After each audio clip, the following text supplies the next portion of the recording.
हरे कृष्ण। तो आज हम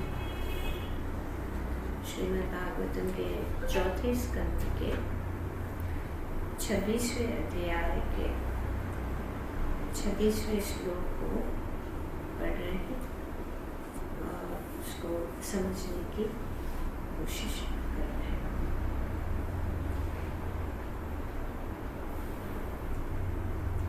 तो यहाँ पे हम देख रहे हैं किस प्रकार से पुरंजन अपनी रानी को जो है समझा रहे हैं, परिस्थिति को समझते हुए कह रहे कि हे रानी, मैं अपनी पापपूर्ण इच्छाओं के कारण तुमसे बिना पूछे शिकार करने जंगल चला गया। अतः मैं स्वीकार करता हूँ कि मुझसे अपराध हुआ, फिर भी मुझे अपना अंतरंग समझकर तुम्हें अत्यंत प्रसन्न होना चाहिए। मैं वास्तव में अधिक दुखी हूँ, किंतु कामदेव के बाणों से बुद्धि बंद होने के कारण मैं कामुक हो रहा हूँ। भला ऐसी कौन सुंदरी होगी जो अपने कामुक पति को त्याग देगी और उससे मिलना अस्वीकार कर देगी। श्रील प्रभुपाद जी अपने तात्पर्य में बताते हैं कि स्त्री तथा पुरुष दोनों एक दूसरों को चाहते हैं। यह इस संसार की रीति है। I can't see you. No.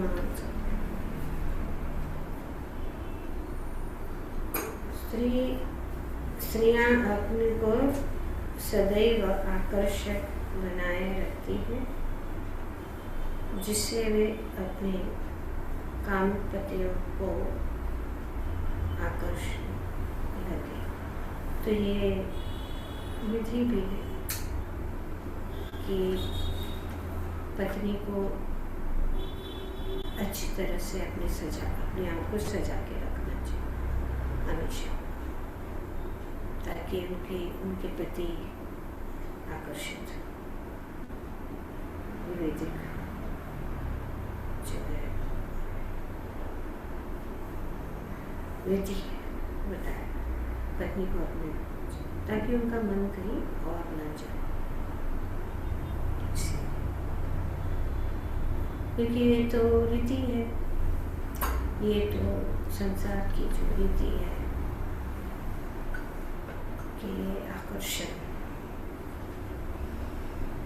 क्योंकि जब कोई काम पुरुष अपनी पत्नी के समक्ष आता है तो वह उनकी छेड़छाड़ का लाभ उठाकर जीवन का आनंद लेता है। तो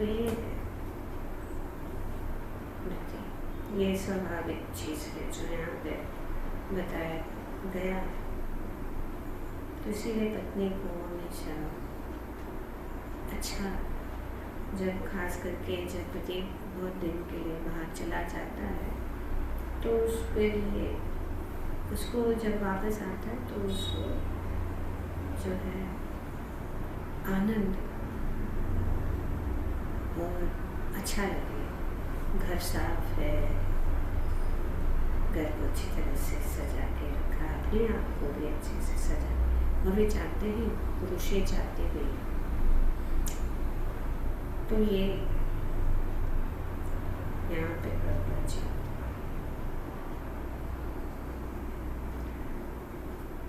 पर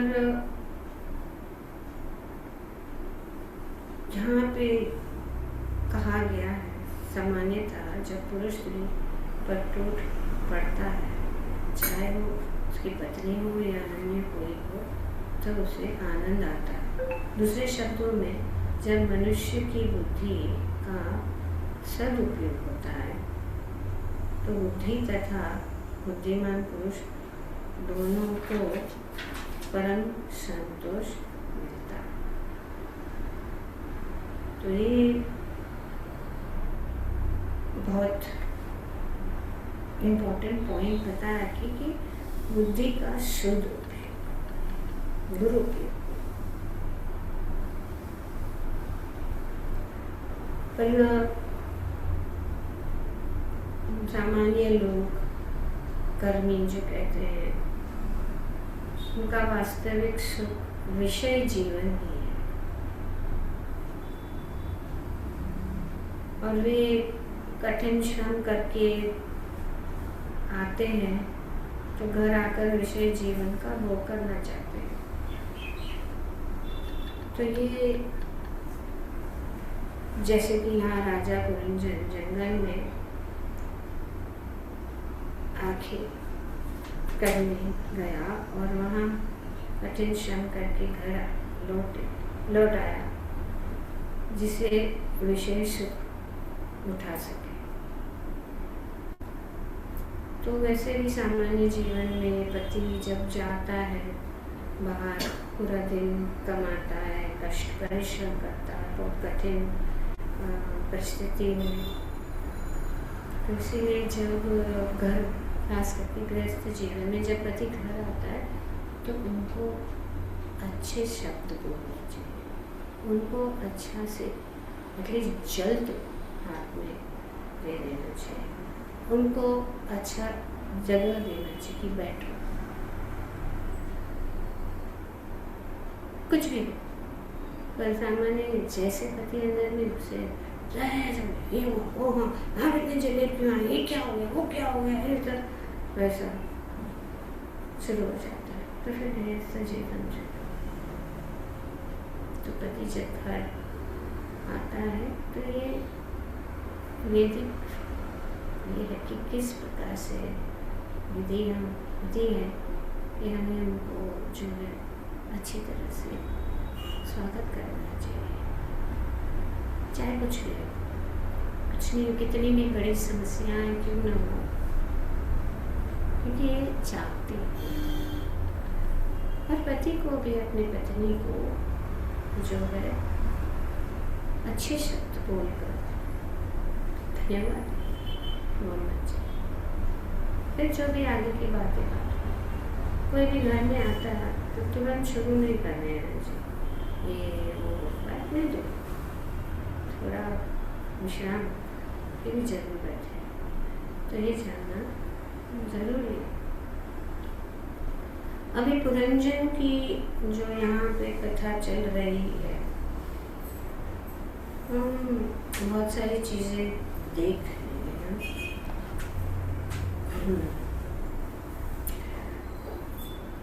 कि पहली बात तो ये है जो ये समझना चाहिए कि कोई ये जो यहाँ पे बताया जा रहा है वो कोई असली मतलब स्त्री पुरुष के बीच में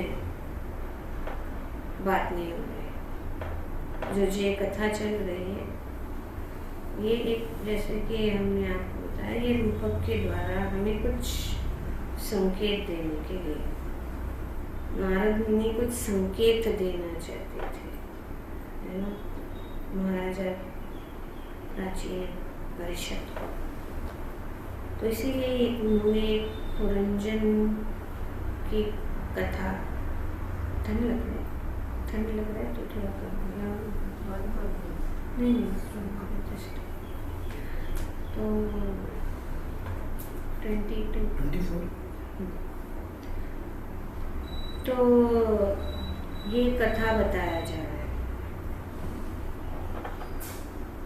पर अगर हम जानेंगे, पुरंजन जो है आत्मा जीव है, राइट।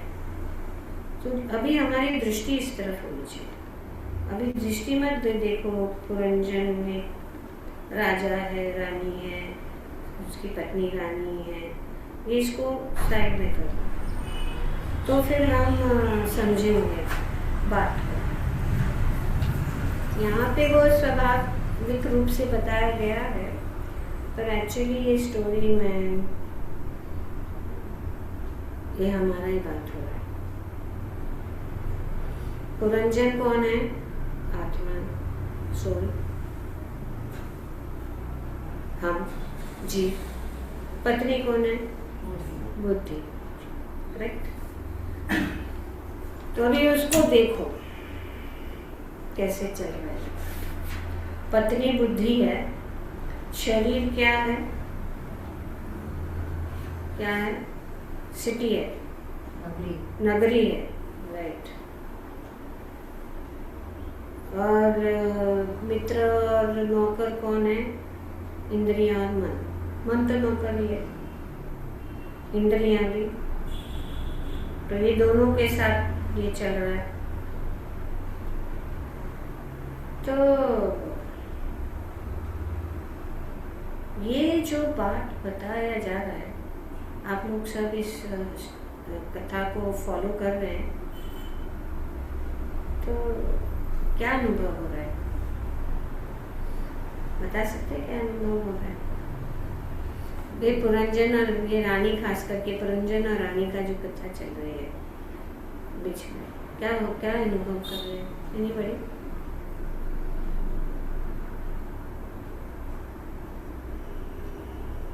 मन को ओवर पावर करने देते हैं हम, जबकि बुद्धि की सुननी चाहिए।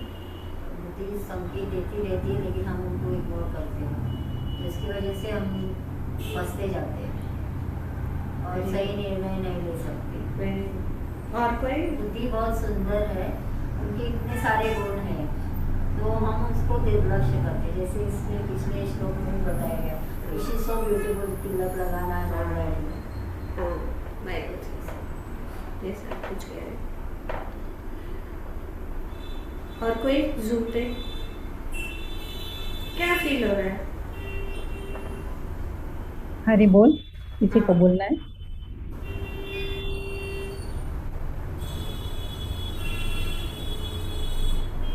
तो यहाँ पे जैसे माता जी ने सही बताया, योगमाया माता जी ने, कि ये एक्चुअली हम देख सकते हैं कि किस प्रकार से बुद्धि जो है जीव को विचलित कर सकती है।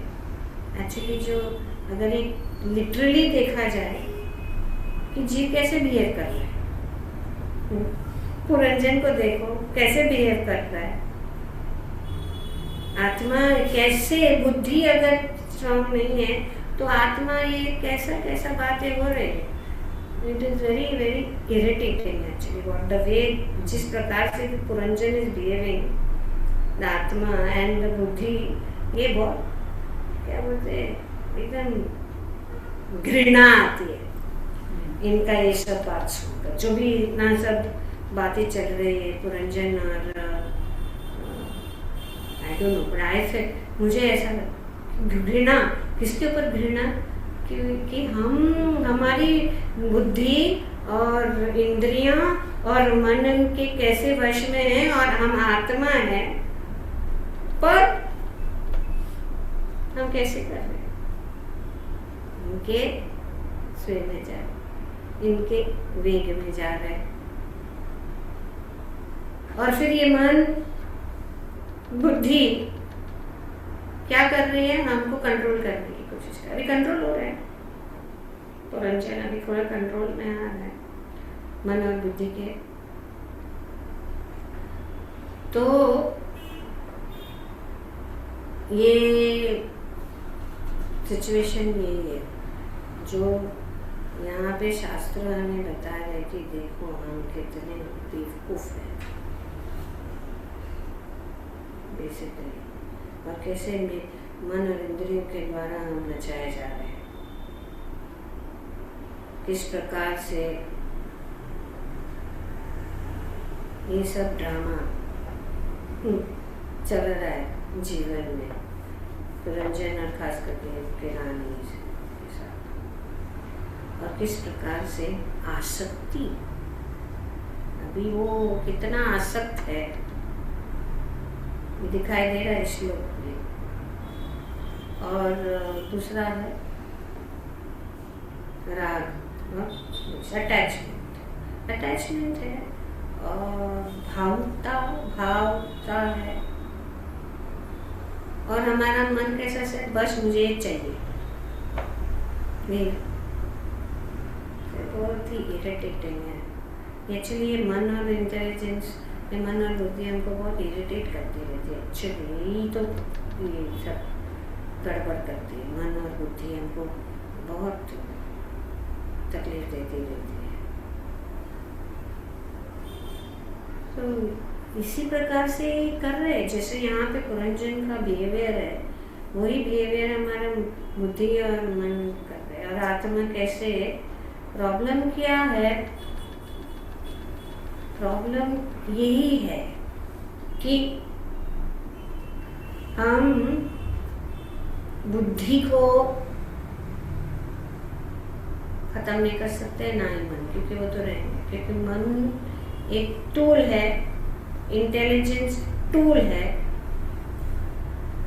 उनका रहना, मन और बुद्धि का रहना प्रॉब्लम नहीं है, प्रॉब्लम है कि कौन बॉस है, परम कौन है इन सबों में से। जैसे भगवान भगवद गीता में भी बताते हैं कि सबसे ऊपर क्या है, बुद्धि से ऊपर आत्मा है, लेकिन आत्मा ये नहीं है, तो बुद्धि में चला जाता है रानी के पीछे। रानी जैसे आपने बोला बहुत सुंदर है, तो यही प्रॉब्लम है। तो राइट नाउ क्या प्रॉब्लम है, मन बॉस है,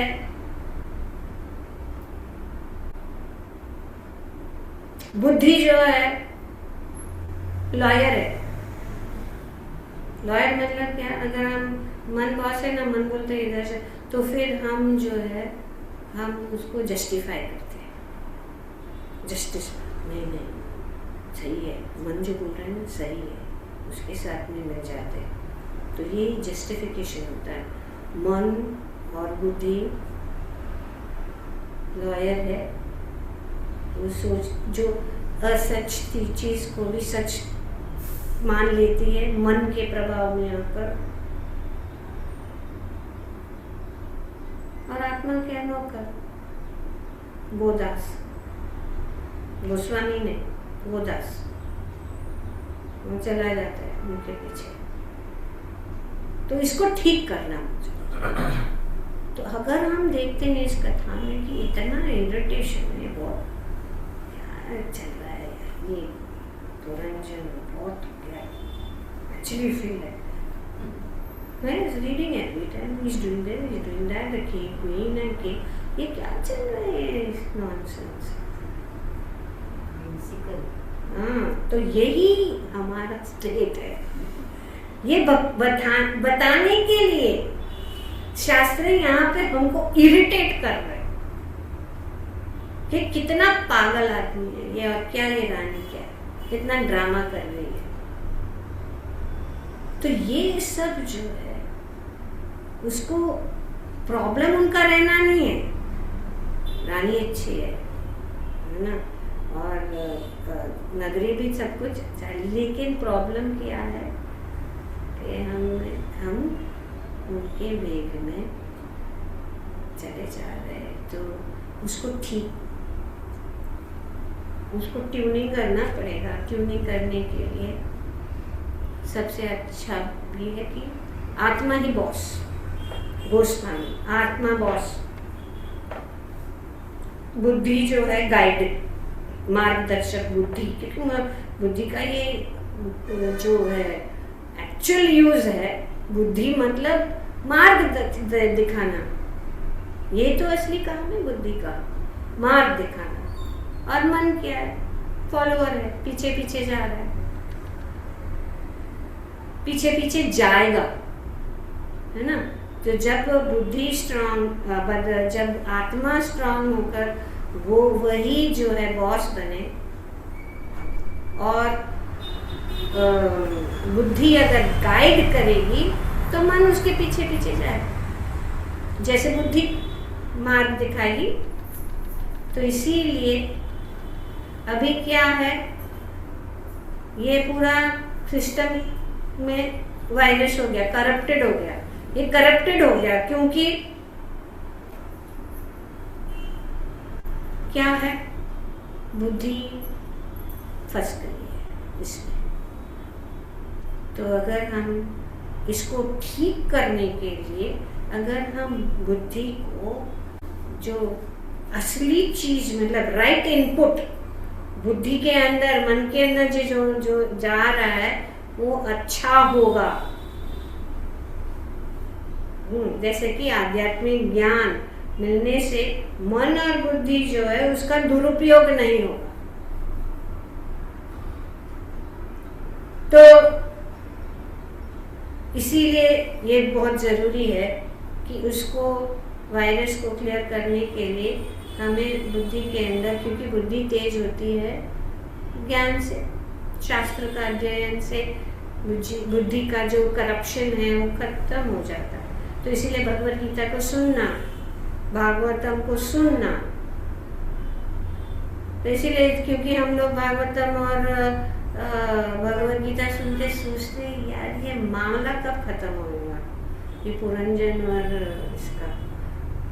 तो यही हमारा हाल है कि ये मामला जो बुद्धि में चल रहा है, मन में चल रहा है, और आत्मा जो है इसमें ठोकर खा रहा है यहाँ वहां, कब ये खत्म होगा।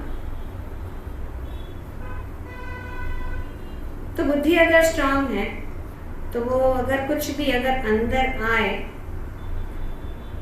वो मेरे लिए सही नहीं है, कंट्रोल करो अगर बुद्धि स्ट्रांग है। तो इसीलिए हमें रोज कहा गया है कि हमें मन को पावरफुल बनाने के लिए हमें उसको झाड़ू से मारना, झाड़ू से साफ करना, जूते से मारना होगा। तो ही ये जो इरिटेशन जो है बहुत तकलीफ देता है। एक्चुअली अगर देखा जाए शांति से बैठ के, तो एक्चुअली हम तो बहुत शांत हैं, हम तो बहुत अच्छे हैं, शांति चाहते हैं, लेकिन ये मन और बुद्धि को हमको जीने नहीं देती शांति से, उसको मारना ही पड़ेगा तो ही ठीक होएगा। नहीं तो हमें इसको बहुत जरूरी है। तो बुद्धि को हमें कैसा स्ट्रॉन्ग करना है, शास्त्र। और यहाँ पे इसीलिए शास्त्र हमें ये बहुत ही सॉलिड, जो ये क्या है मन देखो, ये बुद्धि क्या है इसको देखो, उदाहरण के द्वारा। किसके द्वारा? पुरंजन और उनकी रानी के द्वारा। और ये कथा आगे भी चले। तो बुद्धि को स्ट्रॉन्ग करना है शास्त्र का अध्ययन से, मन को स्ट्रॉन्ग करना है हरि नाम से, उनको कुछ कार्य देना है। मन खाली नहीं रह सकता, ना ही बुद्धि, दोनों को कुछ कार्य, खास करके मन को तो बहुत ज़्यादा कार्य देना है, क्योंकि मन से ये सब जो है, मन में ही सब भूसा भरा हुआ है, वो कचरे को निकालना बहुत। इसीलिए भगवान कहते हैं मन मना हो, मन को मुझ में कार्य देने के, मन को मुझ में लगाओ, मेरे भक्त बनो, मुझे नमस्कार करो, ये सब क्रियाएं। इसीलिए नहीं तो ये पुरंजन की कथा में समझ में आएगा कि क्या हालत है आत्मा का। तो हरि नाम सेवा, सेवा इसके लिए है, जितना भी सेवा मिल सकता है अपना स्वभाव से, स्वाभाविक रूप से। और भक्ति इतनी डायनामिक है कि सब लोग के लिए सेवा है, ऐसा कोई भी चीज़ नहीं है किसी के लिए सेवा नहीं है। जैसे कि बैठे रहना और सुनना, आके बैठना भी एक सेवा है। आके बैठना सुनना भी एक सेवा है, ठीक है। तो इसीलिए सेवा है। और जब सुन रहे हैं तो हमें उसका स्मरण करना है। श्रवणम और कीर्तनम और स्मरणम, ये एक चीज़ जो अगर हम करते रहेंगे इतना इस जगत में काफ़ी, बाकी के अंग तो मुश्किल है सबके लिए, पर ये 3 चीज़ तो कोई भी कर सकते। श्रवणम कीर्तनम विष्णु स्मरणम। पाद सेवनम अर्चनम वंदनम, वो तो बहुत लंबा बात है, सब नहीं कर सकते, लेकिन श्रवणम कीर्तनम विष्णु स्मरणम तो कोई भी कर सकता है इस कलयुग में खास करके। तो पहला सुनना है, फिर बोलना है। ये फ्रेश है पानी। श्रवणम कीर्तनम विष्णु स्मरण, उससे पॉलिश हो जाएगा, मन और बुद्धि आपको तकलीफ नहीं देगी। और जितना ज़्यादा करेंगे धीरे धीरे, पर ऐसा नहीं कि एक दिन करो, रोज करना, ध्यान पूर्वक। तो इसीलिए कथा यहाँ पे पुरंजन की आई, ताकि हम उसको समझें कि क्या परिस्थिति है आत्मा की, कि आत्मा किस प्रकार से भीख मांग रहा है। तो जब हम सुनते हैं तो हमें बोलना है, भगवान के विषय में बोलना है।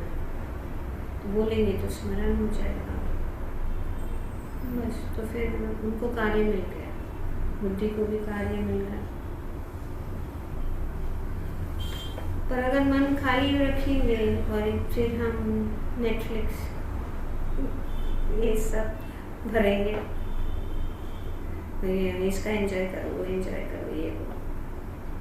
तो अगर ऐसा आए भी मन में, अगर बुद्धि स्ट्रांग है, तो हमें क्या ये हमेशा के लिए पहला चीज़ तो ये है, ये मन में विचार आना चाहिए कि ये टेम्परेरी है कि परमानेंट है। तो टेम्परेरी चीज़ के पीछे भागने की कोई ज़रूरत नहीं, समय वेस्ट। तो इसीलिए टेम्परेरी चीज़ को हम स्वीकार करते हैं, और परमानेंट चीज़ को, जो परमानेंट वही है आध्यात्मिक जीवन, हरि नाम, भगवान की सेवा, ये परमानेंट और एकदम फिक्स्ड है, जो हमारे साथ भी जाएगा। और वो हमें अगले जीवन का जो है, भगवान, अभी भगवद गीता में कल ही पढ़ रहे थे कि भगवान ही प्रवेश करते हैं सभी चीज़ों में, और अपने कर्मों के अनुसार हमें फल अनेक प्रकार का जो सुविधाएं प्रदान करते हैं। तो अगर हमारे भौतिक कार्य करते हैं तो फिर हमें उस प्रकार से भगवान हमें वैसी सुविधा देंगे। लेकिन अगर हम आध्यात्मिक है, आध्यात्मिक जीवन में, क्योंकि मन और क्योंकि अगले जीवन में ही 3 चीज़ें जाती है कि नहीं, जो हम भगवद गीता में पढ़ रहे हैं 15वां अध्याय, बहुत इम्पोर्टेंट है उसको समझना डिटेल्स, कि किस प्रकार से हमारा मन, बुद्धि और अहंकार, वासनाएं और संस्कार हमारे साथ में जाएंगे दूसरे जीवन में। तो इसीलिए किसके द्वारा जाता है, किसके द्वारा जाता है? मन, बुद्धि और अहंकार। तो इसीलिए मन को हमें भगवान में लगाना, क्योंकि शुरुआत इंद्रियों से ही होती है, पर इंद्रियों को भी पवित्र करना है। कैसे सेवा करते हैं? हाथों को, आँखों को, कान को, नाक को, हर एक इंद्रियों को हमें शुद्ध करना है, क्योंकि वो तो देखेगी है, नेटफ्लिक्स देखेगी या भगवान का, या यूट्यूब देखेगी, इंस्टाग्राम देखेगी या भगवान का दर्शन देगी। उनको तो कुछ चाहिए देखने के लिए, है ना। तो हर एक कार्य, कान को भी कुछ सुनने के लिए चाहिए। तो हमें उनका जो इंद्रियां हैं उसका शुद्ध उपयोग करना है, अगर हम शुद्ध उपयोग करेंगे तो हमारा परिस्थिति पुरंजन से जैसा नहीं। तो हमें ये प्रश्न, हमें अपने आप को ट्रेन करना है। ये रातों रात नहीं हो सकता, प्रशिक्षित करना होगा रोज, इसे नित्यम करना। और हमें ये प्रश्न पूछने की, क्या ये भौतिक है, क्या है आध्यात्मिक है। तो हमें अगर पता है कि भौतिक चीज क्षणिक है तो हम उसके पीछे नहीं जाए। हमें पता है कि आध्यात्मिक चीज हमेशा के लिए, तो उसके पीछे जाए। तो जो हम इस प्रकार से हमें अपने आप को ट्रेन करना है कि कुछ, अभी किसी ने किसी को पार्टी में बुलाया है ना, पार्टी में बुलाया तो तुरंत विचार आता है नहीं तो भौतिक है तो नहीं जाएगा, मन हमको उधर नहीं लेके जाएगा। लेकिन अगर किसी ने हमको सत्संग में बुलाया तो हम सोचेंगे ना, हाँ सत्संग ये अच्छा है, कि बुद्धि को सब भी स्ट्रांग है, उसको पता है ये क्या अच्छा है क्या बुरा है। और अगर मन भी उसको ना, और अगर कभी कभी मन इतना स्ट्रांग है कि बुद्धि को भी प्रभावित करे, जस्टिफिकेशन, अरे यू वेरी क्लोज, जस्टिफाई करे, जस्टिफिकेशन देगा। अगर तो ठीक है, जो मन कर रहा है, हाँ मन बोल रहा है मुझे अच्छा है, जो जाना हो, तो बुद्धि ऐसा, बुद्धि के ऊपर प्रभाव। फिर आत्मा तो मन और बुद्धि के द्वारा ही अंदर ले रही है और चल रही है, क्योंकि वही तो चला रहे है। तो ये सब चीज़ है। तो हमें बुद्धि को बहुत स्ट्रॉन्ग बनाना जरूरी है। तो बुद्धि स्ट्रॉन्ग बनाने के लिए जैसे ये ज्ञान की प्राप्ति, कौन सा ज्ञान? शाश्वत ज्ञान। अशाश्वत ज्ञान में, इस भौतिक जगत का ज्ञान इस भौतिक जगत में काम करने के लिए ठीक है, पर इस जीवन का को चलाने के लिए आध्यात्मिक ज्ञान की बहुत जरूरी है। तो इसको तुरंत काट नहीं सकते हैं, भगवान ने तो बोल दिया काट डालो, सबके लिए संभव नहीं है। संग शस्त्रेण दृढ़ेन चित्वा, कि विरक्ति के अस्त्र से काट दो तो तुरंत हो सकता है। कुछ लोगों के क्योंकि ये बुद्धि और मन इतना इरिटेट करता है कि बोले यार इसको नहीं करो, बहुत हमको पीछे पड़ा है। शत्रु अंदर ही है, बाहर नहीं है, शत्रु अंदर ही है। तो इसीलिए धीरे धीरे हम जीवन में जो चीज़ें जरूरत नहीं है ना, उसको थोड़ा थोड़ा कमी करते हैं। Reduce unnecessary, slowly reduce, cut. इतना शॉकिंग होता है ना, किसी को काट दिया हाथ, तो वो तो शॉक लगे, काटने से, हाथ को काटने से कुछ नहीं होने वाला है, लेकिन वो जो शॉक लगता है ना, वो उसके कारण मर जाता है, शॉक के कारण ही मरता है। इसलिए शॉक नहीं करना है, कम करना है धीरे धीरे। हम कि ये जरूरत है क्या, ये करना जरूरत है, नहीं जरूरत है, क्योंकि ये तो क्षणिक है, इस चीज के ऊपर मैं अपना समय क्यों बर्बाद करूं। और हमें बढ़ाना है आध्यात्मिक चीजों में, हमें और अपने आप को लगाना है और भौतिक चीजों को रिड्यूस करना है। तो क्या करना है? Reduce unnecessary indulgence. अननेसेसरी, जो जरूरत नहीं है उसको हमें रिड्यूस करना है, और जो जरूरत है उसको हमें बढ़ाना है। जरूरत क्या है? भक्ति। जरूरत क्या है? आध्यात्मिक ज्ञान। जरूरत क्या है? सेवा। जरूरत क्या है? भक्तों का संग। ये सब जरूरत भौतिकवादी लोगों के संग को कम करना है। फिर रूपा गोस्वामी बताते हैं, लेकिन असत्संग त्याग। हमें जो संघ को बहुत ज़रूरी है, संघ, है ना। तो इसके लिए भौतिकवादी लोगों के साथ संग इतना ही करना है जितना ज़रूरत है, ज़्यादा नहीं है। जैसे भक्ति सिद्धांत सरस्वती उसमें एक कथा बताते हैं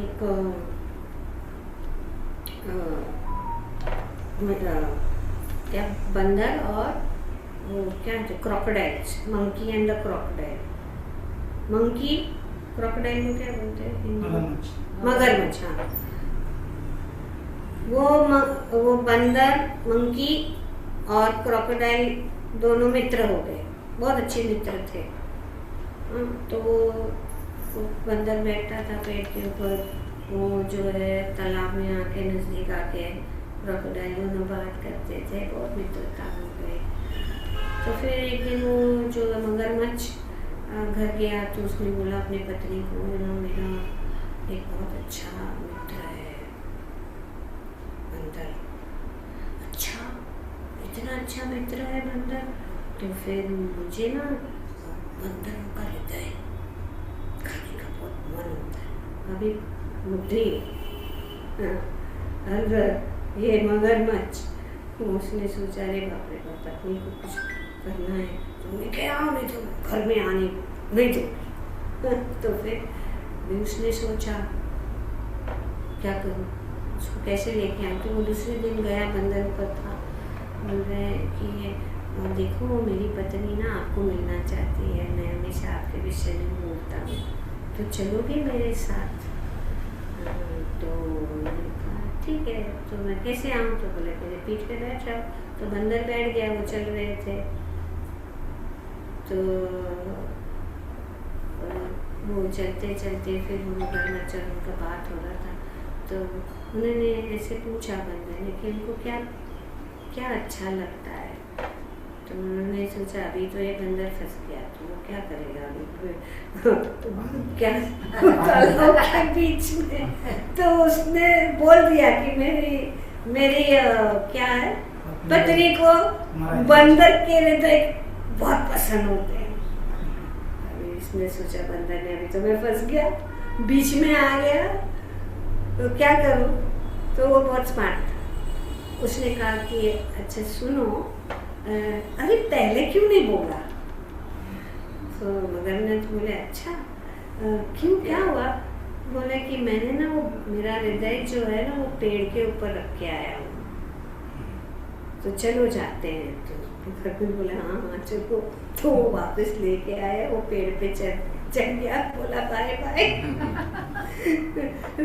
moral of the story is कि अगर हम भौतिक लोगों के साथ संबंध रखना है तो रखो, पर अपना दिल को मत दो। Don't give your heart to them. You can keep friendship but only till that much. अपने हृदय मत दो, नहीं तो वो तुमको खा जाएंगे। तो यही ऐसा है। तो जितना जरूरत है भौतिकवादी लोगों के साथ, हम तो ऐसे नहीं है जंगल में रह रहे लोगों के साथ, जैसे कि अड़ोस पड़ोस के लोग हैं, पर जब बोलेंगे ना हमारे घर में आओ, तो 2 बार सोचने का। भौतिकवादी लोग घर में आओ तो फंस गए समझो। इसके लिए उनको बोलो सत्संग में आओ हमारे साथ, आपको घूमना है तो चलो हमारे साथ, फ्रेंडशिप रखना है ना, तो असली फ्रेंड है तो वो बोलेगा कि चलो फ्रेंडशिप है तो चलो उनके साथ जाते सत्संग, पर उनके इसमें आ जाओगे तो खत्म हो जाएगा। तो इसीलिए ये जितना जरूरत है, तो हमें ये ऐसा नहीं कि एकदम का हाँ from tomorrow I will not do this, कल से मैं ये सब बंद कर दूंगा, मैं कंट्रोल करूँ, ये चलेगा नहीं। धीरे धीरे रिड्यूस करना है उनको, जो हमारा स्वभाव है और जो कुछ हम चाहते उसको हमें बदलना है, रिप्लेस करना है। रास्ते पे खाने से मंदिर में प्रसाद खाना, ये भी खाना तो है ना, खाने का कार्य हो ही रहा है। और अभी जब हम ये समझ में आता है तो हमको पता चलता है कि ये मन अभी नरक वहाँ ले जा रहा है, ये बुद्धि वहाँ पे ले जा रही है। तो इसके लिए मुझे अपने आप को कंट्रोल में रखना है। उसको कहते हैं गोस्वामी, जिसमें आत्मा बॉस बनती है, आत्मा दास नहीं। तो यहीं पे बहुत सारी चीज़ें इस पुरंजन के कथा में है, और इस कथा के ऊपर अच्छा वर्कशॉप हो सकता है और कभी करेंगे। तो यहाँ पे ये बताया जा रहा है कि किस प्रकार से हम आधुनिक मानव समाज में यही हो रहा है, अनियंत्रित विषय जीवन को छूट देकर, तो ये छूट है ना, तो जितना छूट है उसके लिए खास करके पश्चिमी देशों में सब छूट है, तो इसीलिए वे सब ज़्यादा विचलित है। लेकिन हमारे पास आध्यात्मिक ज्ञान है, अगर कभी विचलित भी हो गए तो एक ज्ञान हमारे साथ है और वो सहायता करेगा। इस प्रकार श्रीमद् भागवतम के चतुर्थ स्कंद के अंतर्गत राजा पुरंजन का आखिर के लिए जाना और रानी का क्रुद्ध होना नामक 26वें अध्याय के भक्ति वेदांत तात्पर्य पूर्ण हुए। हरे कृष्णा कृष्णा कृष्णा हरे हरे, हरे राम राम राम। तो सबको बहुत बहुत बधाई, सबको बहुत बहुत धन्यवाद। आप लोगों का संग प्राप्त हुआ, क्योंकि संग ही सब कुछ है। अगर संग है इसलिए सब कुछ है।